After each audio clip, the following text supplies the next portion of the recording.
is it to us? The brand's just as bad as it was before, and the humans aren't helping. Agreed.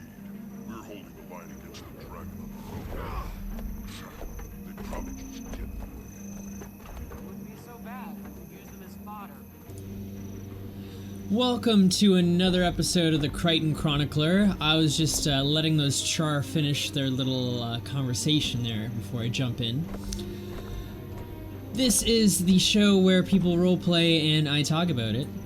And it's already started, if you're paying attention, because what happened there, I don't know if you saw it, but Eckhart, our golem-looking friend here, he was walking towards another character, and I don't know if you saw, but that other Sylvari character actually bumped into him. He just ran right into him. So normally, if you're just playing this game, you're not a role player, you don't have to worry about that because luckily your character can magically walk through other people.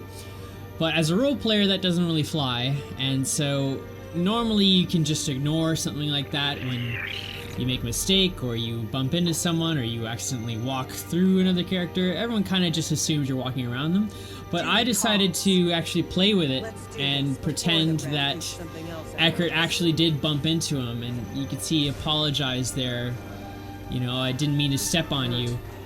And I didn't even know it was a role player, but luckily he role played back at me and said, oh, I didn't know where I was going. You know, he was just running past me when he bumped into me.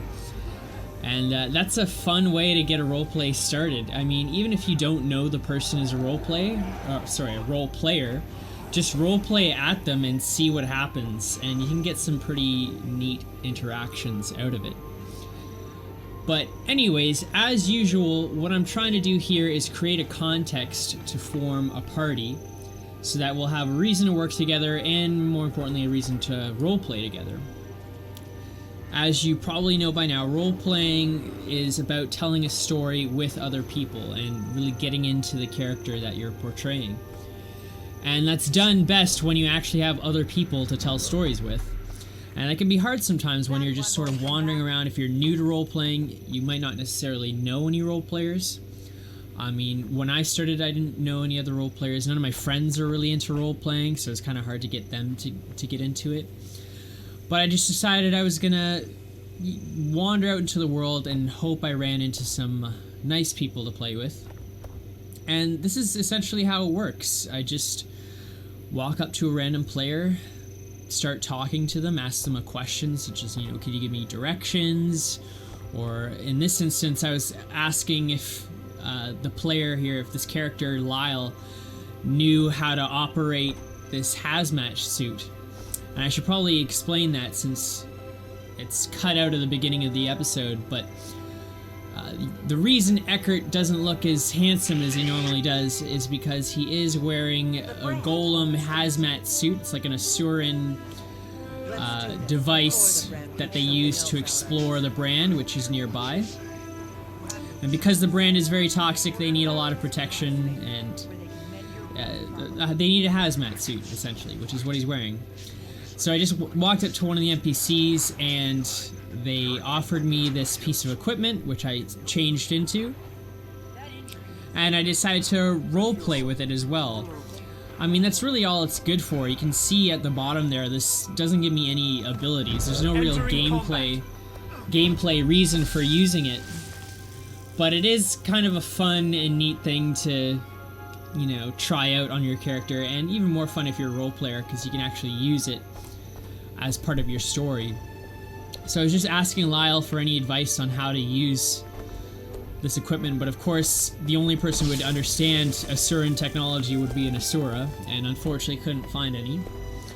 But I also explained that Eckhart was in the area trying to explore some of the ruins in the brand, and as I mentioned, the brand is very dangerous. Not just in character, but out of character. The enemies there are pretty tough. So I decided I'd need a party, and thought I'd kill two birds with one stone. Get a party together and get some role-playing done. Get an episode of the Krytan Chronicler done at the same time. So I was really lucky to run into these players. As I mentioned before, this is purely spontaneous role-playing. I didn't plan to meet these players. I don't actually know these players in real life or in the game. But I was lucky that they happened to be role players as well. or at the very least they decided to roleplay along with me. I mean, that's sort of a rule with me. I'm basically in character 100%. I don't really consider myself a hardcore gamer, but I do consider myself a hardcore role player, in that I do prefer to be in character pretty much all the time. So if you want to do a dungeon run with me, if you want to do some PvP with me, any of that stuff, I'm happy to try it, as long as I get to, you know, portray Eckhart. That's really the appeal of the game to me.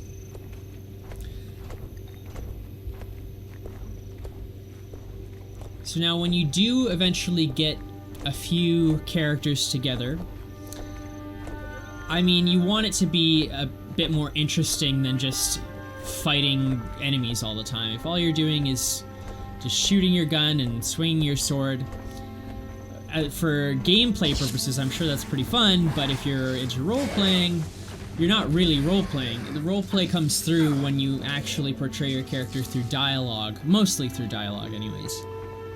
And so I try to open up the conversation a bit, really delve into their characters, and ask them questions about their background.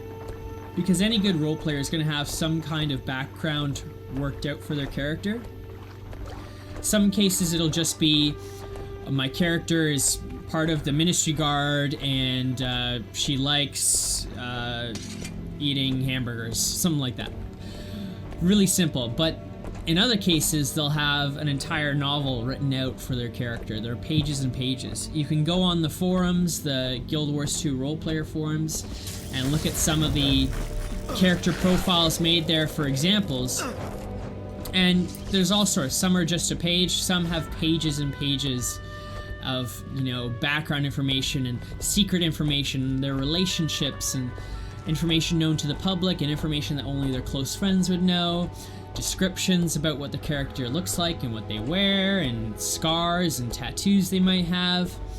So you can really go all out with your character. It's a good writing exercise, because the more detail you put into a character, the more depth they'll have. But of course, none of that really matters unless it actually comes out in the roleplay, unless you actually get to explore it and express these things as you're roleplaying. So, you know, if your character is deathly afraid of spiders, it's only really going to matter if you actually end up fighting a spider at some point. So you're going to want to do that. You're going to want to incorporate it into what you're doing. And so that's what I'm trying to do here by asking them questions about their character history and character background, just to see, poke and prod, and see what I can find out and how it might relate to the interaction we're having here. So for instance, I'm asking Kylan about, you know, what brought him to the area, what he happened to be doing in the Brand. I mean, it's not exactly an ideal vacation locale. So he must have had a good reason to be here, and as he explains, he's on his way to Ebenhawk, which is a human city in Ascalon. And he had to actually walk through the Brand because he couldn't use any of the Asuran gates. He couldn't fast travel there. But of course, you know, realistically, the player could have just fast traveled there. There's nothing stopping the player from doing that, you know, unless they got banned for bad behavior by the developers or whatever.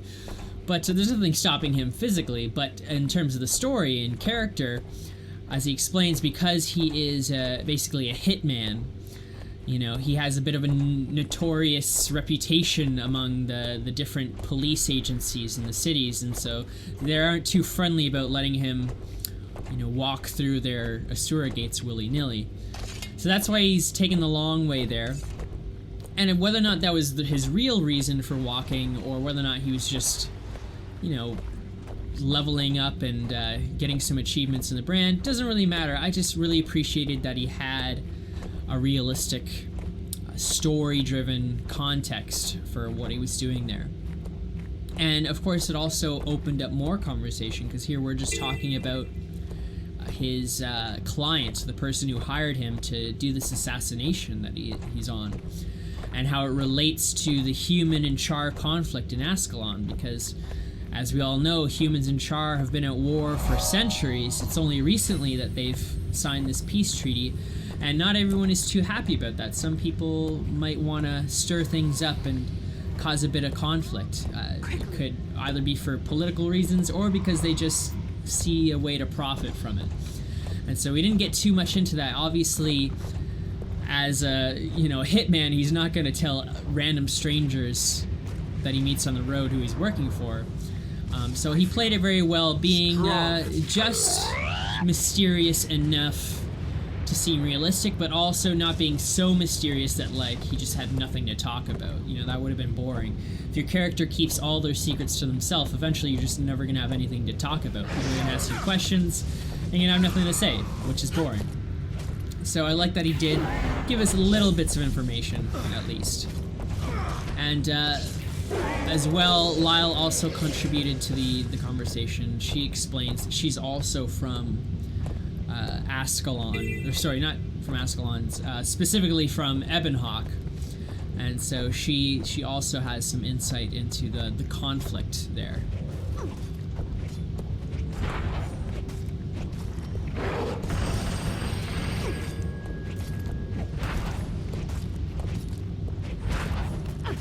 Now, our goal with this little adventure was to try to make it up these ruins. I had been in this area just exploring, and I saw this big destroyed watchtower thing, and I thought, oh, that looks cool. I'm sure there's some interesting things you can see up there.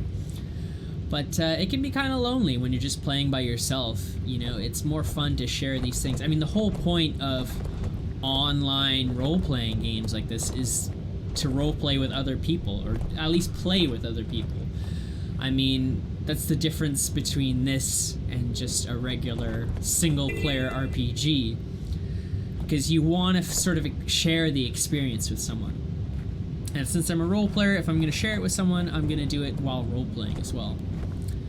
And I don't know if you noticed, but every once in a while, I didn't notice this while I was playing, but every once in a while, there's a shadow that would go over the screen, over the ground. There'd be this shadow that would pass over. I thought maybe it was clouds, but it kind of looks like there's a dragon. I never actually noticed, but I would like to go back there and figure out what the heck that was. But anyways, we decided that we couldn't get up that way, so we're taking the long way around, trying to find another way up these ruins. And that's also just because I had no idea how to get up there, but instead of getting embarrassed and pretending that didn't happen, be like, oh shoot, I need to check the map, let's pretend that didn't happen, let's pretend we knew how to get up there, I just went with it. I admitted that Eckhart isn't familiar with the area, so obviously he's going to get a little lost while trying to explore this place. So yeah, just pretended that we were a bit lost, and as a result, we got to roleplay together a bit longer. We got to see some new areas that we wouldn't have seen otherwise. And now we're sort of getting to know Lyle a little bit. And so as she mentioned, she used to be part of the Ebon Guard, the police force in Ebonhawk, but decided that they were too invested in politics and not invested enough in the actual things that mattered in the world, the things that needed to be solved, such as the brand and the Elder Dragons. So she decided to leave the Ebon Guard, and she's joined another organization, which I assumed was the same as her guild, and is now sort of focusing more on the bigger threats to people in Tyria.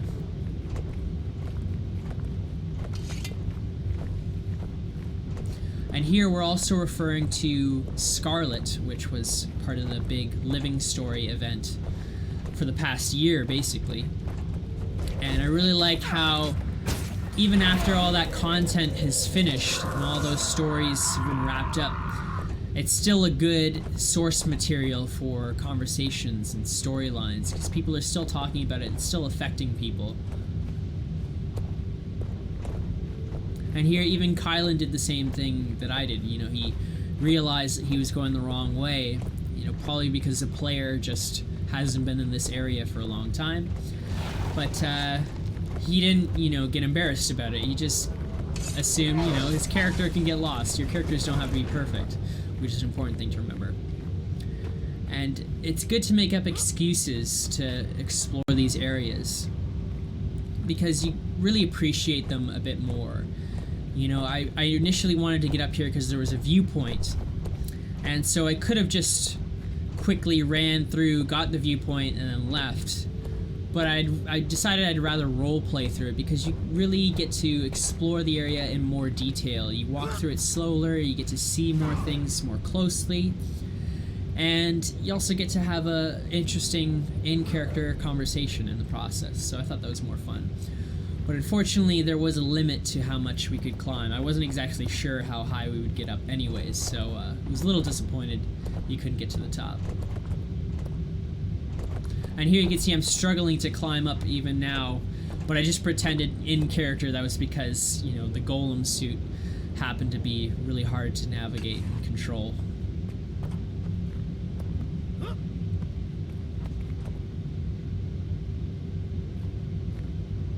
And there very may well have been another way to get up there.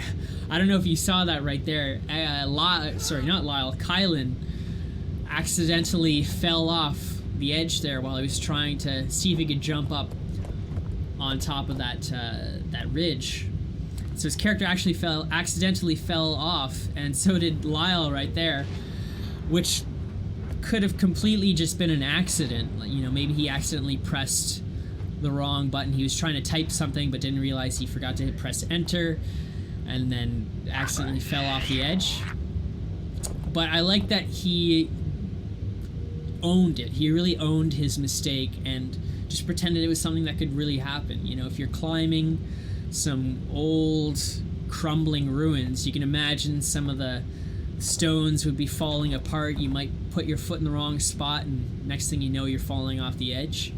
And so he really owned that and incorporated it into what really happened. Instead, you know, what he could have done was just been like saying out of character with the brackets, just said, oh, that didn't mean to do that, press the wrong button, let's just pause the role play for a second while I get back to where you guys are. We could have just assumed that didn't happen.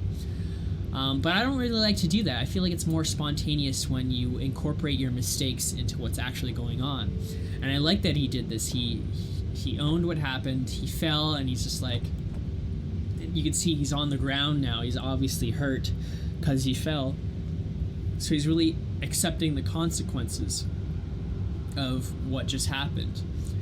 And yeah, it made for a really entertaining little unexpected shock. I was definitely in shock when it happened. Like, did that really just happen? So I decided to intentionally fall down and join them. I didn't want to leave them behind. And it also gave me a reason to change my avatar right there, because as you saw with the hazard suit, because it didn't have any abilities, you know, if I wanted to use Eckhart's in-game ability like he's using right now, this bandage ability, he couldn't use that while he was in the suit. And so I just pretended, oh, well, maybe because he's basically strapped in there, he can't quite reach all his possessions, he can't, you know, turn around and grab something from his pack. So it seemed like a good time to take off the suit. And of course, unfortunately, there's no real animation for your character taking off the suit, so I just put that in the emote. I just wrote a little emote where I described what was happening. It just said the suit sort of just unfolded and broke apart around him. And it's funny, I didn't realize, but this was actually the first time these two characters even saw Eckhart. They didn't even, you know, realize what he looked like underneath that golem.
So we did manage to find another way up. We got a little bit higher, but again, I don't think you can actually... Oh, there it is again, that shadow. You saw that, right? I'm pretty sure it's a dragon. Anyways, back to the subject at hand. I'm not sure if you can actually explore the entire ruins, but we did get to see a good chunk of it. And talking about Kylan's Norn mentor, the one who trained him in all these assassin-type abilities, it really opened up me to talk about Gunnar, who is Eckhart's engineer mentor while I was in Holbrack. And I really like talking about Gunnar as much as possible, as well as the other characters in Eckhart's life, because it really makes them feel like they exist when there are lots of other people talking about it. You know, if nobody knows about your character, it really is like your character is in a separate universe. They don't really have an effect on the universe that all the other characters are in. But when other people are talking about you and discussing you and referring to the things that you've done, it gives your character a real place in the universe. It really makes it feel like they exist more than if they're just role-playing by themselves. And here, luckily, Kylan had a special ability, if you could see there, that let him kind of teleport up there and attack his enemy. And unfortunately, as an engineer, we don't really have any abilities like that. But luckily, we did manage to find a creative solution here. So yeah, Eckhart, you can see he's complaining that, you know, if only I had assassin training. Really what he's saying is if only I'd selected a thief as my class instead of engineer. But no, what Kylan's asking here is whether or not Eckhart has a rifle. And it's really funny that we segued into that, because, you know, just a moment ago we were talking about Gunnar and how he helped Eckhart create his own rifle and taught him about rifles, and his parents were great gunsmiths, legendary Norn gunsmiths. So it really it was a nice coincidence that played into this next sequence, where Kylan's asking if he knows a technique called the jump shot, which is the actual name of the ability that you use. But he didn't say it out of character. He's still speaking in character.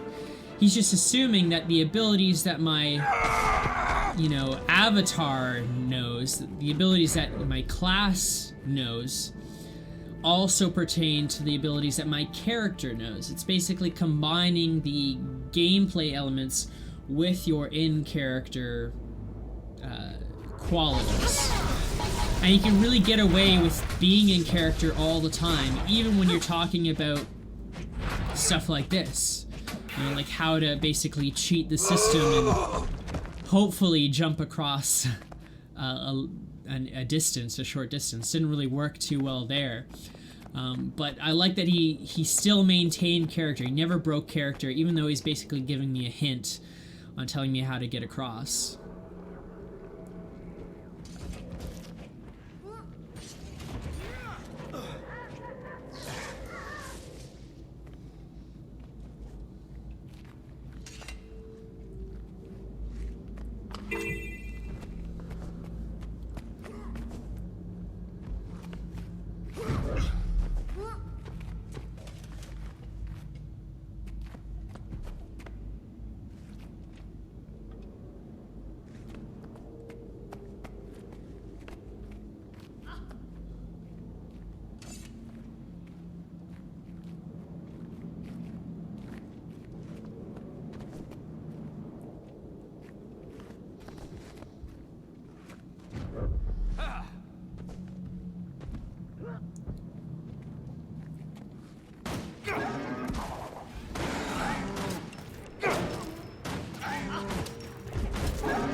And as Kylan points out, we kind of came full circle.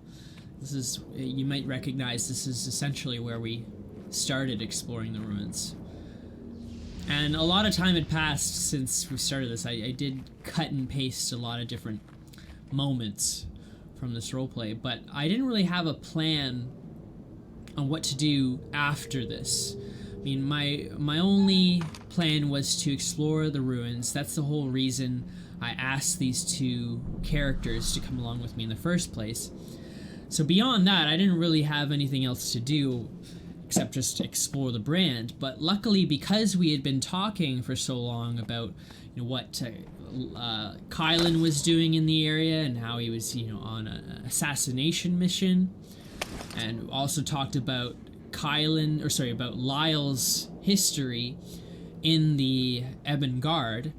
And so it just sort of made sense that since we're so close to Ebonhawk, that Eckhart's a curious guy. He wants to explore more of the world. I didn't even know you could go there. You know, I mean, there are all sorts of places that are referred to in the lore that you can never really go to, such as Cantha and Ilona.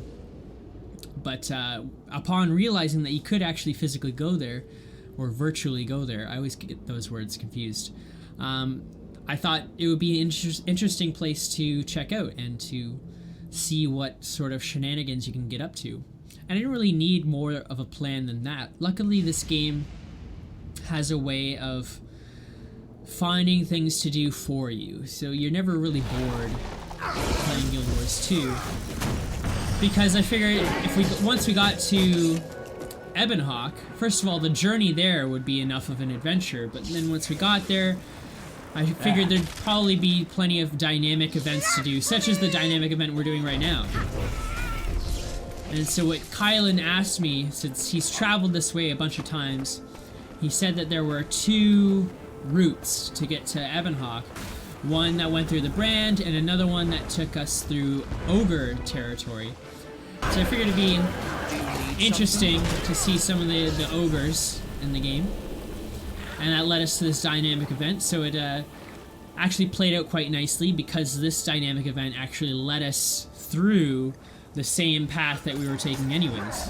I'm bleeding.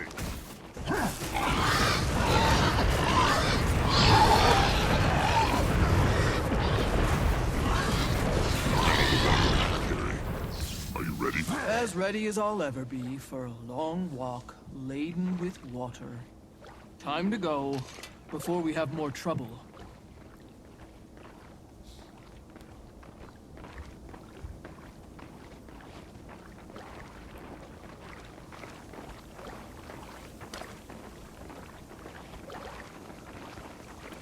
And so as Eckhart mentioned before, detours are really the source of half of his adventures. He's really just nothing really ever goes according to plan.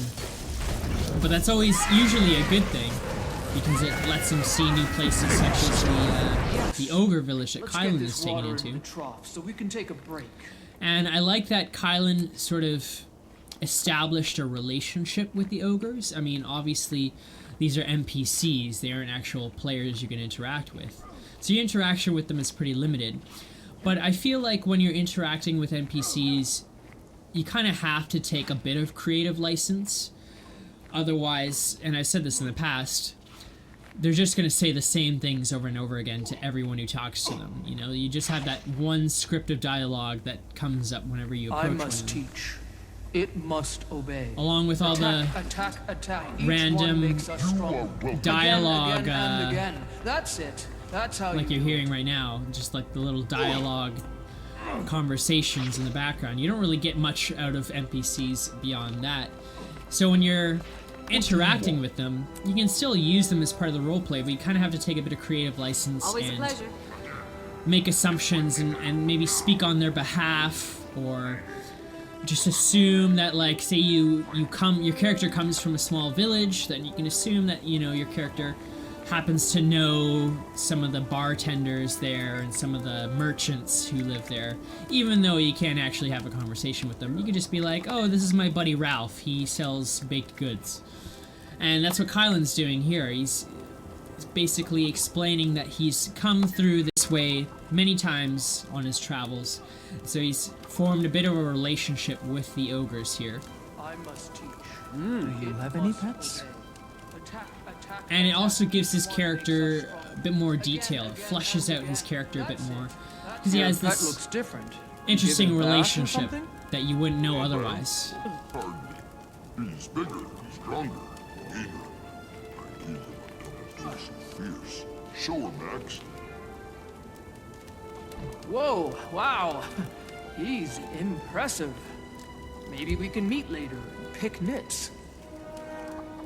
And because Kylan had this made-up relationship with the ogres, it gave a context for Eckhart to now try to understand ogres. I mean, We need to get you out of sight. now when Eckhart is talking to other characters, he can say, "Oh, I've spent some time with the ogres. I've seen a bit of their culture." You know, he now also knows that not all ogres are hostile. Some of them do live peacefully.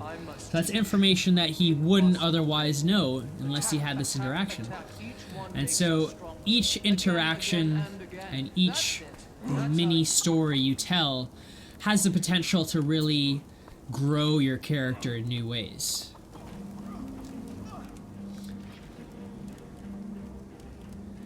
And even Lyle has some interesting background with some of her previous relationships. As she mentioned, she used to be part of the Ebon Guard along with her husband, but her and her husband had some different political views on how their efforts should be spent and how the world really needed to be helped. And so it actually created some drama in her life. You can tell it was kind of a difficult situation to be in, as Eckhart points out. But it was also interesting that she had that background.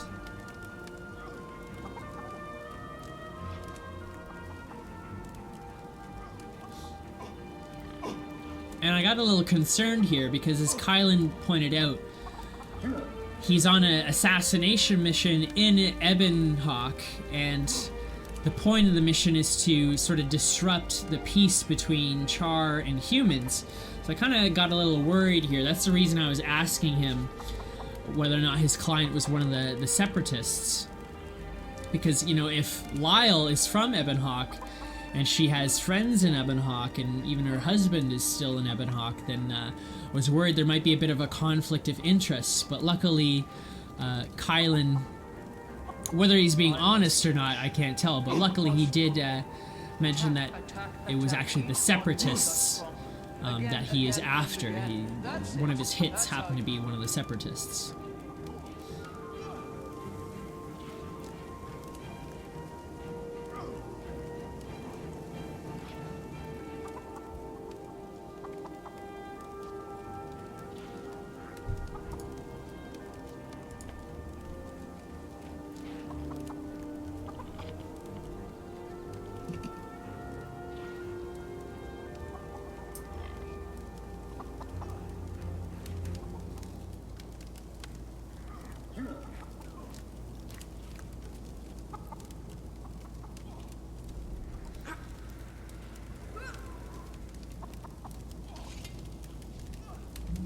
Welcome.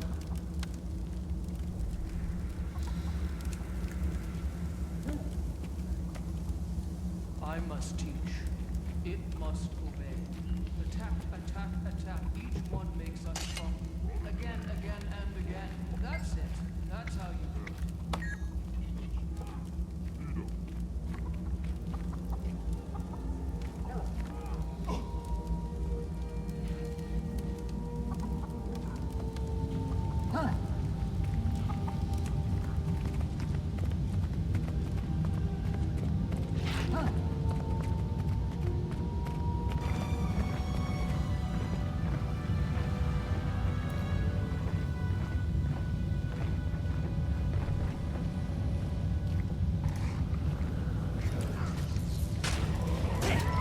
We just had to skip over some of the area and just sort of ran through it, but we did run into some more ogres who weren't so friendly, and we also helped some Char wrangle some drakes, which is just a little side quest that you could do, but it's kind of fun little distraction on the journey. But decided to skip over that, and here you can see we've returned to the brand, and The brand, of course, being a huge, I guess it's like a strip of land that's been completely poisoned by one of the elder dragons. And you can see it's even warped some of the trees. I like the detail that they put into it, where even the trees look bizarre and really messed up. Almost like some sort of nuclear catastrophe has taken place here.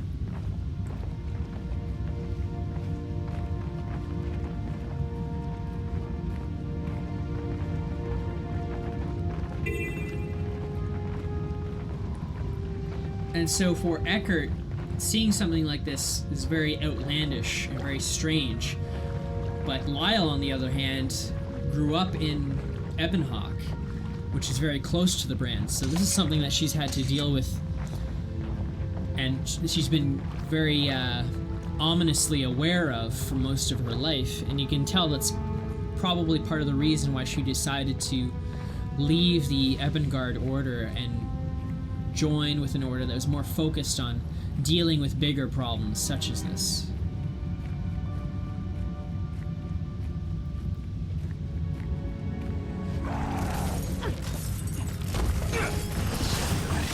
Strong.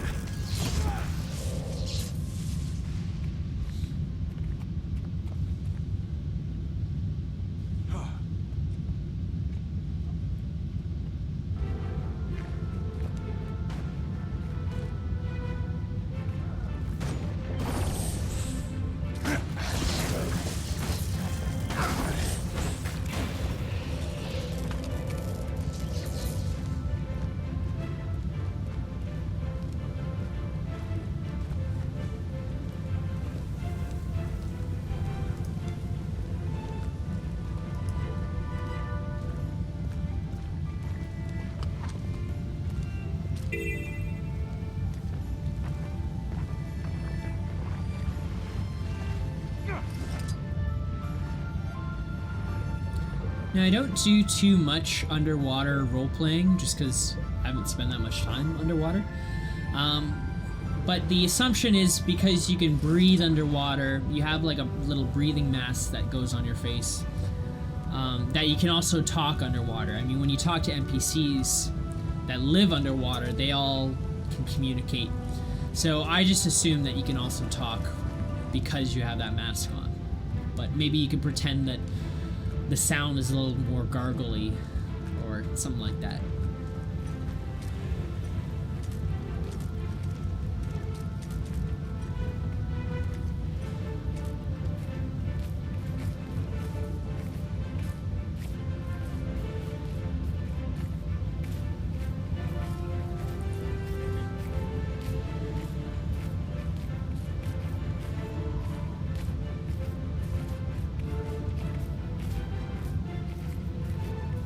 I appreciate that Lyle also asked Eckhart about his background. You know, it's not always, you don't always have to be the one asking questions. It's makes the conversation flow better when it's more of a back and forth. Otherwise, you start to feel like you're interrogating someone, or it's like an interview of some kind. But yeah, I appreciated that they also took an interest in Eckhart's life and what he was doing out here. And of course, Eckhart has a bit of a story, which is really just a way to guide me and give me a context for him exploring the area. But basically, he is an engineer. He's only an apprentice, however, so he's just visiting all the major cities, trying to learn all he can from the different races of Tyria. And that gives him an excuse to go on weird misadventures like the one he's on now. And having these sort of roadside conversations makes the exploration of the game a lot more interesting. Recently I've been playing a lot of Dragon Age, and one of my favorite things about that game is the fact that you'll be wandering through an area and all of a sudden your party members will just strike up a conversation on their own. And so when you're role-playing, it's really like you get to do that all the time. It's like your character is alive 24/7, because they're always having things to say and making observations that can make for really interesting and sometimes funny, sometimes deep, sometimes dramatic ways.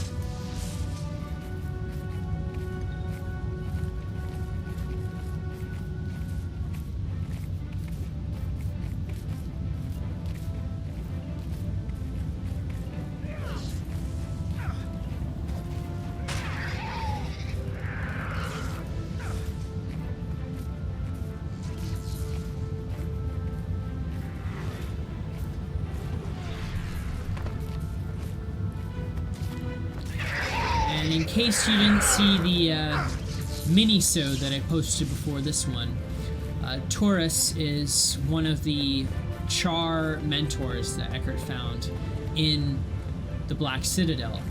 She is, of course, an engineer as well as a Char.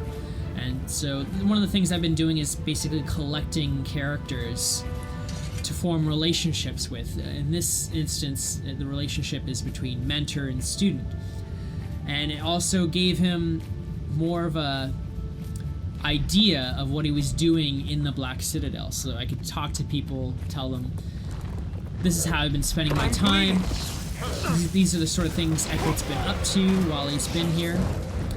And so Taurus, also being a member of the Tyrian Adventure League, seemed like the perfect candidate for Eckhart's Char mentor. Just like Gunnar Bronzor was the Norn mentor in Kolbrak.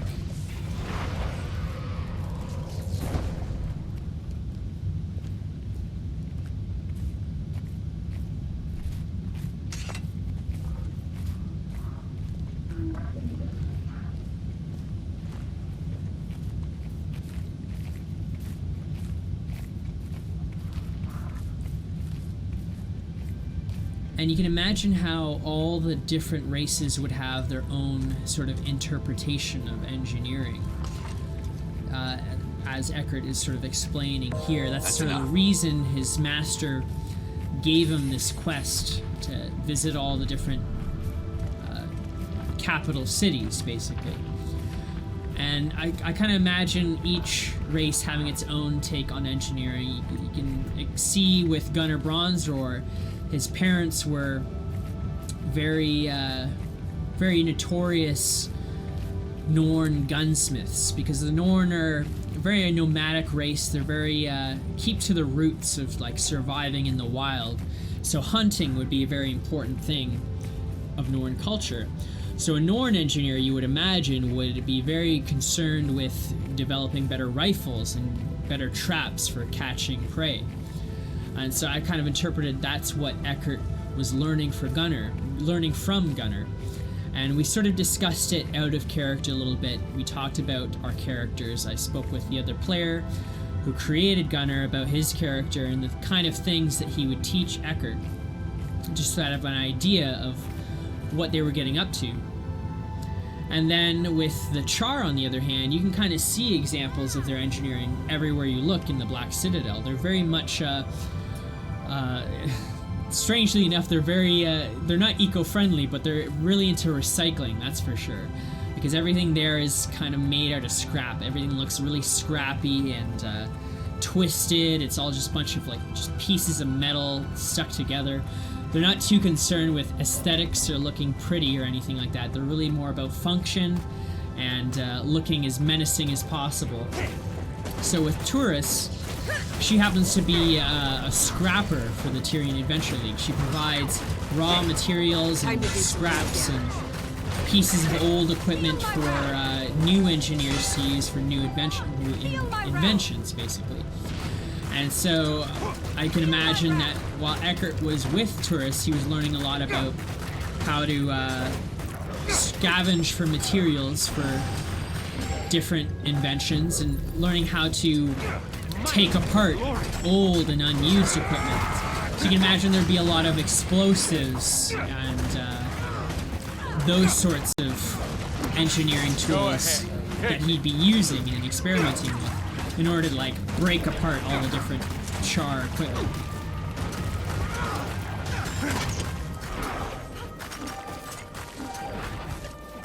And then again with the Sylvari, as Kylan explains, they're a very, naturalist race. They literally are plants. So they would know a lot about herbs and different poisons and different healing remedies. So you can imagine they'd be natural alchemists, and alchemy is a part of engineering in this world. So that's one of the things you could potentially learn from the Sylvari. And of course, lastly, there would be the Asura, who are just basically beyond all the other races in terms of their engineering and magical knowledge. They've created artificial intelligence. They've created the ability to warp large distances away. And so they're really the more metaphysical kind of engineers. They really tap into the nature of reality. And that's sort of some of the things that Eckhart might learn while he's in Radasum with the Asura.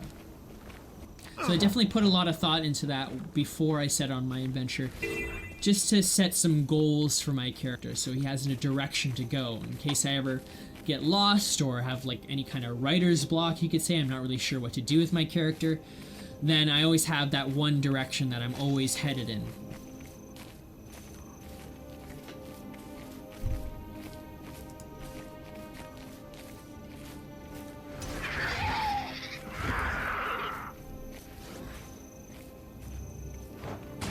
Interesting.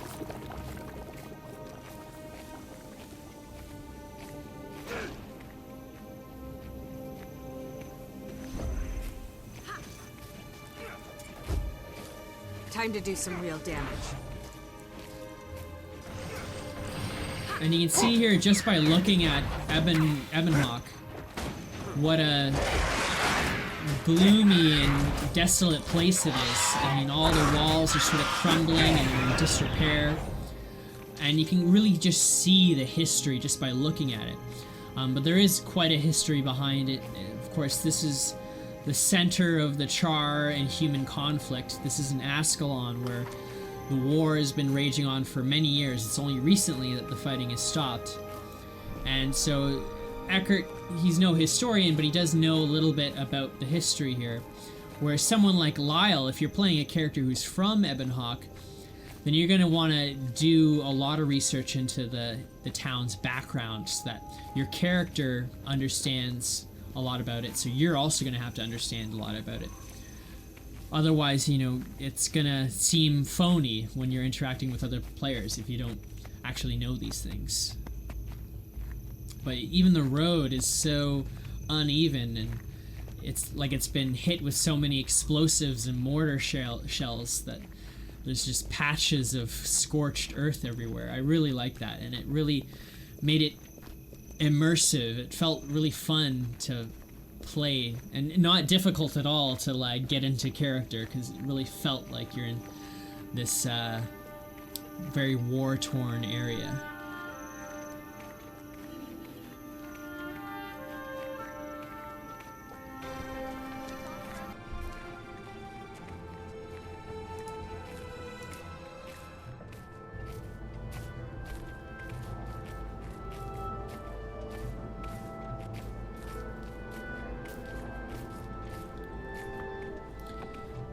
Here I'm talking a bit about Eckhart's background, a bit more than I normally do. I prefer to, keep it brief and focus on the present. I don't like to focus too much on my character's history. I'm more concerned with their future. But of course, it is important to know a few important details about your character's background, because you never know when someone might ask you about them. I mean, it seemed natural. Lyle and Eckhart were talking about, the Reach, and talking about Lyle's home, which is here in Ebonhawk. So of course there'd be a bit of discussion about family that would come up as a result. And so before this, I just established some very basic details. Who's Eckhart's father? Who's his mother? Are they both alive? Does he have any siblings? Does he have any distant relatives that he's close with? Did he have any childhood friends that he grew up with that, he might have some interesting stories about? So it's important to know these sorts of things, because you can really make your character stand out through them and really make your character unique. But as Eckhart mentions, you know, he's nothing special. He's just a commoner. His father was a leather worker, which I specifically chose that because Eckhart, while I was playing the game, I did some crafting, just a little bit of crafting, but I did level him up in his leatherworking ability. So I kind of made an excuse for that in character and just said that, oh, maybe his father taught him a few things about working leather. And also his mother's, you know, just had a very basic, like, clerical job working as a archivist in the Krytan ministry. So, like, something super boring, nothing special. He's not the son of, like, brave warriors or legendary magicians or anything like that. Something simple, but did make a little bit of effort to think about it, just because your background is going to influence your present. Your past is always a part of your character's present, and it's important to remember that when you're role-playing.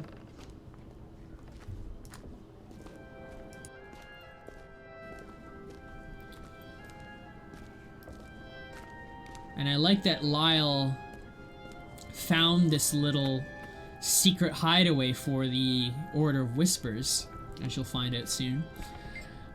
That can be really useful to remember all these little spaces and little areas and alcoves, because you can have really interesting role plays in these areas. And an important thing to do, what I would consider, is next time you're trying to come up with role-playing ideas, is to think about all the special and unique areas, sort of like this, that you can use to interact with people. Like, you have this could be an important meeting place if you're about to go on a top secret mission, and this could be where your mission starts. You know, you all meet up here to discuss the plan. You know, it doesn't always have to be a tavern. It could be a place out in the wilderness. You could find like a secret little pond or river or lake where, you know, only you and one other person know about. It could be like your secret meeting place or a romantic rendezvous, something like that. So it's really fun to come up with creative places to meet and interact. And I was glad that Kylan knew about this place, because I probably wouldn't have found it if unless I had really explored the area in great detail. And I like that Lyle, even though I'm sure as a player, you know, if you've played the game extensively enough, you're probably going to find a place like this, but she really stayed in character because this is the Order of Whispers. This isn't something that everybody's going to know about. And I like that she was really shocked and surprised to find this place, because even though she's lived here all her life in Ebonhawk, she's never actually seen this secret hideaway room in the back of this tavern. And really goes to show how secretive the Order of Whispers are.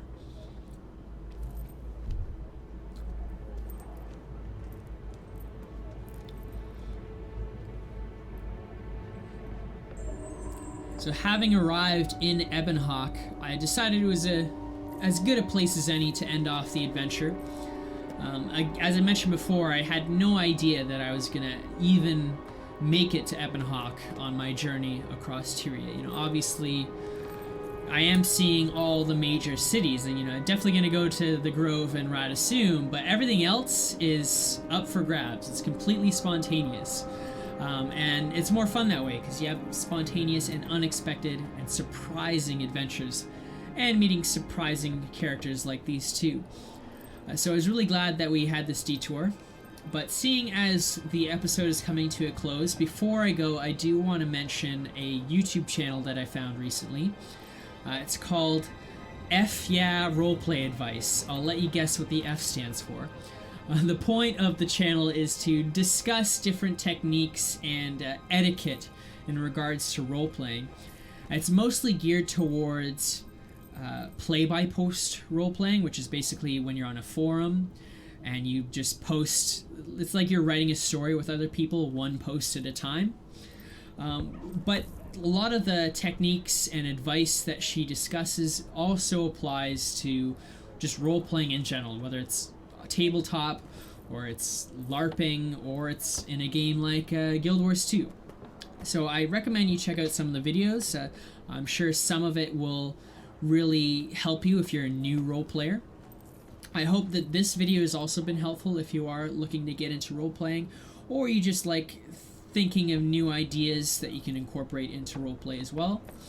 If you happen to be browsing YouTube or Tumblr or any of those sites and you find other interesting ideas and concepts that pertain to role-playing, then I do welcome all of those ideas and I'd be happy to share them on my channel. But that's basically it for this episode. I hope to have another one up soon, trying to get them out much more frequently these days. I hope you've enjoyed the episode. Once again, I'm your host, Anchor. This has been the Krytan Chronicler, and remember to keep on role-playing.